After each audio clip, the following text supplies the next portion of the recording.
les passionnés automobiles, aujourd'hui je suis avec mon ami Maxime et je vais vous présenter une Jetta TX et c'est un moteur de 90 chevaux et 1,8 litre.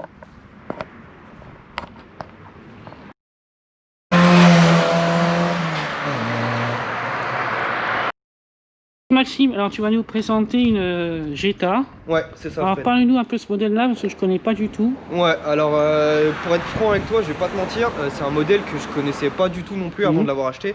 Enfin, les Jetta je connais, parce que j'en ai deux autres à part celle-ci. Mais en fait, la finition TX, je connaissais pas du tout avant de trouver celle-ci en vente. Et en fait, ça a pas spécialement de particularité. La seule spécificité de cette voiture, c'est que tu l'avais que avec le moteur 1,8 litre 90 et tu n'avais pas du tout d'option. Donc tu n'as pas de centralisation, il n'y a pas de direction assistée, il n'y a pas de clim, il n'y a rien. La TX c'était vraiment sans rien et le 1,8 litre 90. Alors après tu as d'autres moteurs sur les Jetta, mais celle-ci c'était vraiment 1,8 litre 90. Et c'est de quelle année ce modèle-là? Alors celle-ci 85. 85 ouais. Alors c'est pas les toutes premières Jetta, parce que les toutes premières c'était 1984, mais c'est la deuxième année de production et tu les reconnais parce que de 84 à 86, en fait, si tu veux, tu as ce petit carreau là, cette petite custode, alors que après sur les générations d'après, tu as vraiment une vide complète. Donc là, c'est ce qu'on appelle vraiment une Jetta petit carreau et petit pare-choc parce qu'elle a les petits pare-chocs en plastique, contrairement au Golf qu'on connaît, les GTI 90 qui ont les gros boucliers avant. Là, c'est vraiment petit pare-choc. Les clignotants, ils s'allument pas quand tu roules? Non, alors ça, c'est des modifications que les gens font. Oui. Je peux le faire si je veux, mais d'origine, c'est purement clignotant. C'est pas du tout. C'est vraiment français. Enfin, c'est allemand, mais. C'est allemand, c'est un clignotant. Les veilleuses sont directement dans les phares comme une voiture conventionnelle. D'accord. Et du coup, celle-là, elle est considérée comme voiture de collection ou pas encore? Alors, elle pourrait par rapport à son âge, parce qu'elle est de 85, donc éligible à la carte grise collection. En plus de ça, quasiment toute d'origine. Je dis bien quasiment parce que on s'en reparlera, mais il y a eu des petites modifs déjà. Elle pourrait être carte grise collection, mais bien que les plaques sont noires, elle est en carte grise classique. Je ne l'ai pas passée en carte grise. En tout cas, la couleur elle est très belle. Du coup, c'est pas un jaune, hein, c'est plutôt un beige. C'est ce qu'on se disait tout à l'heure. On sait pas, enfin, même avec mes amis, on sait pas se dire si c'est vraiment un beige, si c'est un jaune. Pour moi, les couleurs un peu Ricard, un peu pastis, couleur anis un petit peu. Il y avait comme les Peugeot 406 à l'époque, ils avaient une couleur un peu jaune comme ça. Sur les vieilles Peugeot, tu avais des couleurs opaques comme ça, un peu beige, mais sur beaucoup de voitures. Et la question que j'ai posée au propriétaire et qu'il n'a pas su me dire, et c'est le code couleur. En fait, ce qui me permettrait moi de savoir si c'est une teinte d'origine ou pas. Je sais que la voiture n'était pas de cette couleur de base, elle était verte. Elle a été repeinte, je l'ai racheté vraiment repeinte déjà. Mais je sais pas si c'est un code couleur Volkswagen, parce qu'il y en a un qui ressemble très fort, ou si c'est une teinte qui a été prise dans un autre nuancier. Parce qu'elle est vraiment belle, quoi. Vraiment extérieurement. Alors je vais pas m'attirer, je vais pas m'attirer le mérite de quelqu'un d'autre. Moi j'ai rien fait dessus. Je l'ai vraiment acheté comme ça. C'est bien, au moins tu as eu une bonne occasion. Ouais, j'ai eu une bonne occasion. La voiture était déjà refaite, restaurée. De carrosserie, j'ai juste un petit éclat de peinture ici et une petite bosse au débosselage sans peinture sur l'aile. Mais au-delà de ça, j'ai rien à faire puisque j'ai vraiment acheté la voiture telle qu'elle. C'est-à-dire que là, je l'ai acheté il y a 2 mois et avec le confinement, j'ai rien fait dessus. Elle est vraiment telle que je l'ai récupérée. D'accord. Ok. Donc là, on va passer au compartiment moteur. Ouais, je t'ouvre le capot tout de suite. Donc on va avoir le fameux 1,8 litre qui s'appelle le GU, c'est le code moteur de ce moteur-là. Donc c'est effectivement un petit 1,8 litre 90. Un bon petit pépère qui est encore en moteur carbu. Pas du tout d'injection encore à cette époque-là, sauf pour les GTI. Et du coup, le petit moulin qui va bien. Oui, puis c'est simple à réparer puisque là on peut mettre la main dedans et voilà, c'est vraiment simple. Ça, je pense que c'est la force de beaucoup d'anciennes et de beaucoup de voitures, c'est que, de beaucoup de voitures un peu Youngtimer, c'est que tu as une baie moteur qui est énorme avec un tout petit moteur dedans. Je pense aussi que c'est, alors je vais peut-être m'attirer les foudres des puristes, mais je pense que c'était très allemand aussi de faire des grandes baies moteurs par rapport aux petites françaises un peu plus étriquées. Et c'est vrai que c'est quand même un confort qu'on veut mettre les mains dedans, c'est-à-dire que tout est accessible.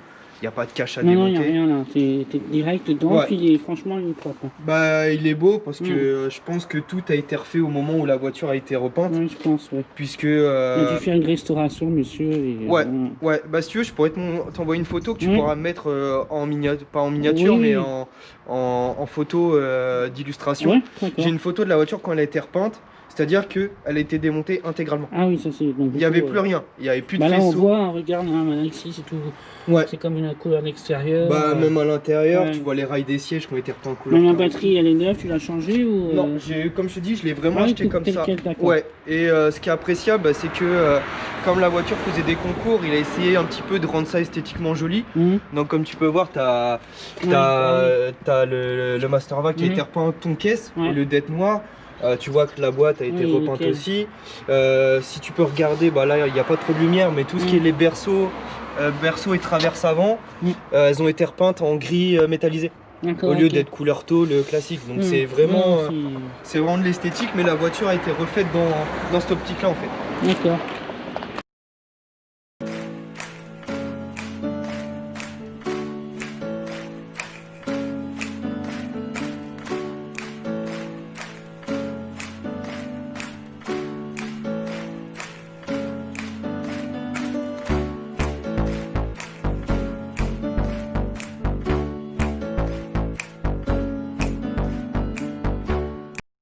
Tu me montrais l'intérieur qui est en bonne qualité, qui n'est pas d'origine, mais vraiment c'est doux. Voilà, c'est ça, c'est quand je te disais, quand je te parlais du fait que la voiture était presque full stock, bah, ça fait partie justement d'une des modifications qui a été faite sur la voiture.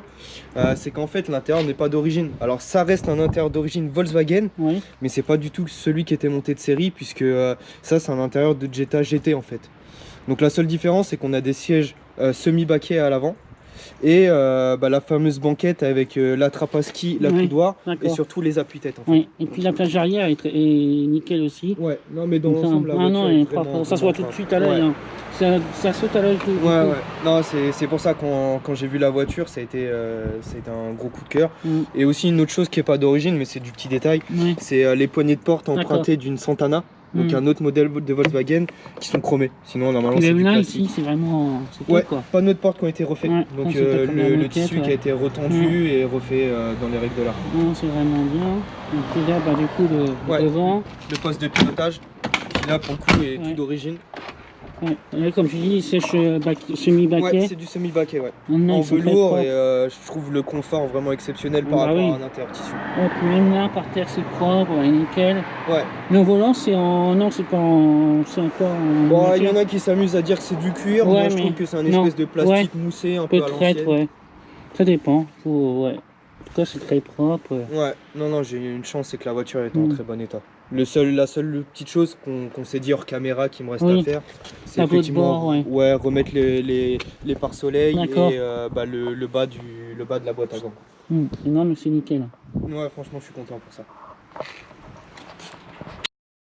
L'intérieur du coffre, il est vide, mais au moins ça c'est un des grands avantages de la Jetta, c'est que le coffre il est immense sur ces voitures là.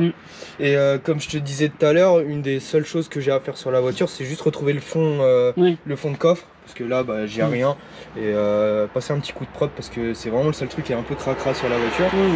Mais c'est une voiture qui est bien pratique. Moi je trouve beaucoup plus polyvalent que les Golf pour avoir beaucoup de Golf, beaucoup de Jetta. J'ai 4 Golf 2 et 3 Jetta. Ça c'est la troisième. Et c'est vrai que les Jetta sont vachement plus polyvalentes en termes de coffre. Après le seul problème qu'on peut à la limite leur attribuer, c'est que bah, y a de la tôle comme beaucoup de berlines. T'as une tôle dans le fond de coffre, ce qui fait que tu peux pas mettre ta banquette rabattue pour charger des grandes choses. Contrairement à une Golf 2 où tu peux te le permettre. Mais déjà tu casses pas mal de trucs dedans.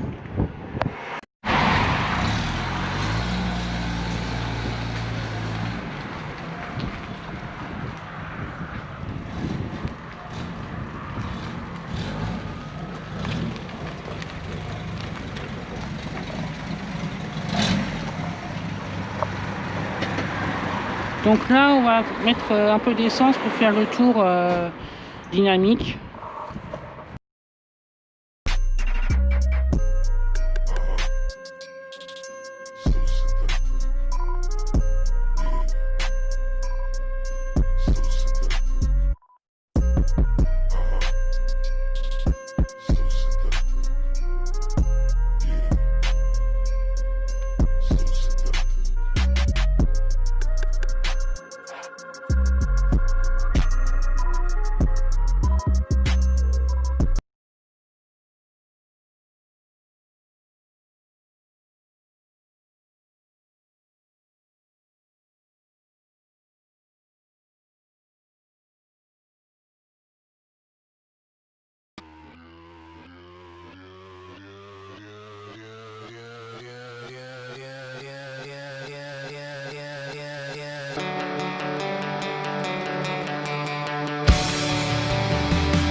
Bonjour Jessica.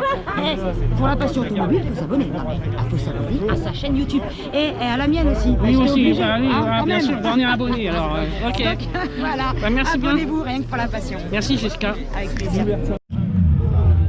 Et les amis, puis surtout, abonnez-vous à la passion automobile sur YouTube, hein. Très important. Allez, à très vite.